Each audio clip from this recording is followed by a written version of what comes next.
but we do manufacture money. You do what? You manufacture what? All right, guys, I just read some really, really interesting stuff in this article written by the Wall Street Journal about Citadel back from 2015. Remember that key point of this video. This article was written in 2015, and we're talking about now, June 2021, making some correlations, speculations. Of course, I am not a financial advisor, not financial advice, simply thoughts and opinions in this video, and just some things going on that might be out there. I don't know. We're just going to speculate. Let's jump right in. So I was reading this article, right? And I was able to put together 5 main points that really made sense to me in terms of the alleged, maybe, who knows, short selling, naked call option writing, naked put option writing, all that good stuff. But the first thing that stood out to me in this article was Ken Griffin bragging about being aggressive with investing, right? Nearly 7 years after standing at the brink of collapse during the financial crisis amid heavy losses and a struggle to build an investment bank, Chicago-based Citadel has crawled back near the top of the hedge fund heap.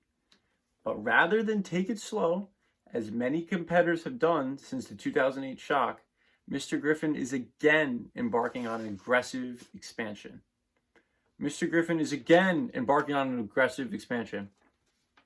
Aggressively expanding right after 2008, does that not wake you up to what could happen if you're very over leveraged, have things on top of things on top of things on top of things that are all backed by the one same thing or nothing at all?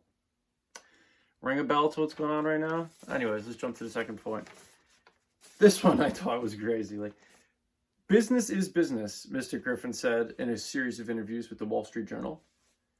I don't manufacture cars, but we do manufacture money. You do what? You manufacture what? Something about that doesn't seem right. Let's go to the next point. After you say you aggressively invest, you quote manufacture money, then you talk about in this article being able to have more leverage than any of its hedge fund peers. For every $1 of client money, at $7 invested for Citadel. Remember how I said this article was from 2015? If they were doing this in 2015, who knows how much they're levered up now? That's anybody's guess. And that kind of leads, to some people to think, if you're short GameStop, why would you not over-lever on it? Just thoughts and speculation. Can't confirm anything. Just interesting when you read this from 2015 and you think about what's happening now. Anyways,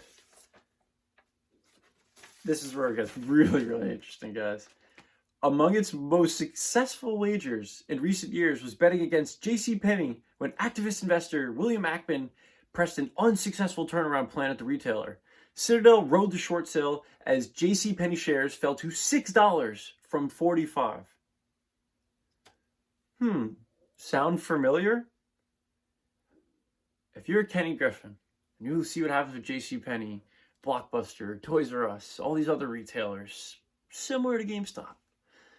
You see GameStop, dying retailer, in a public health crisis, a pandemic. Who's going to retail stores when you could buy your video games right on the PS5, right on the Xbox, right on the PC?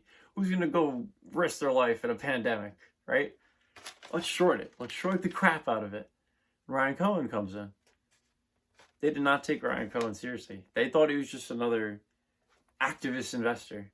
Now, if you're shorting GameStop below 20 and it's over 200 now, and you're down 10x on your money, and you're levered up maybe 7x, maybe more now,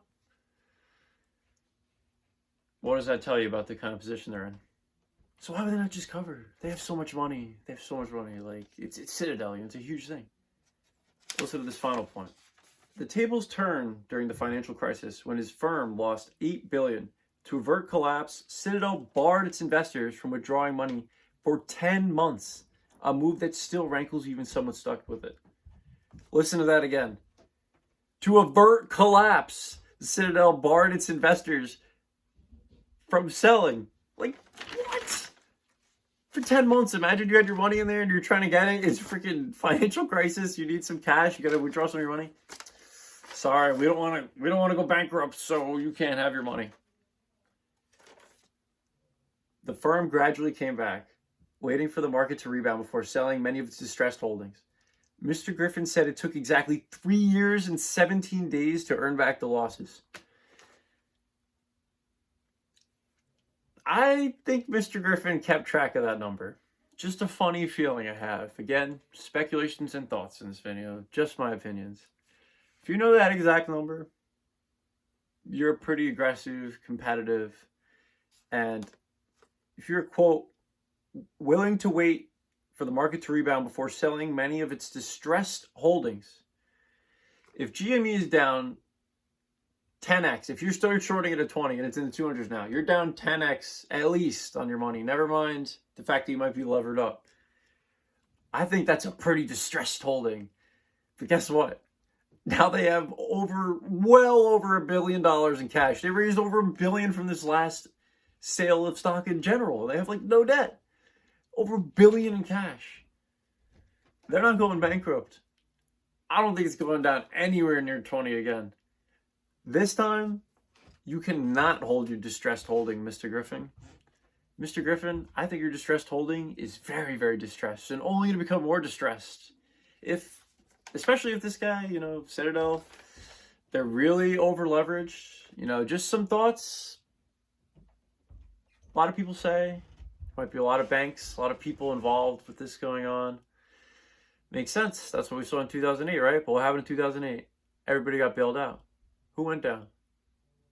Fourth largest investment bank in the world at that time. Lehman Brothers. Citadel equal Lehman Brothers? 2008 Citadel? 2008 Lehman Brothers? 2021 Citadel?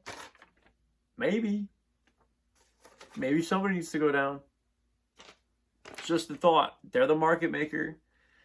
They're the largest fund that was involved with shorting GME, to our knowledge at least.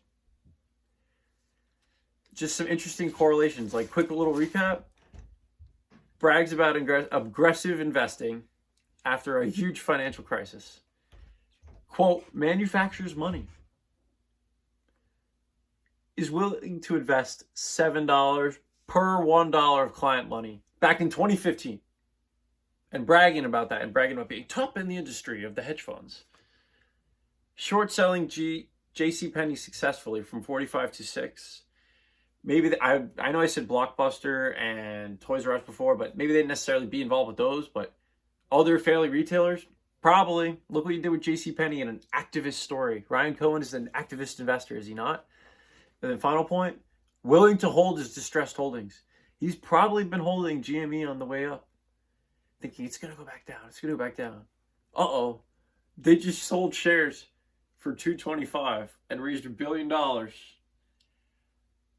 They have $1 billion in cash and no debt. Well over $1 billion in cash and no debt now. And they sold the shares at $225 average price. Higher than where the stock's trading right now as of today's close. Put all this together, guys. I mean, it's just, again, thoughts and opinions. I am not a financial advisor.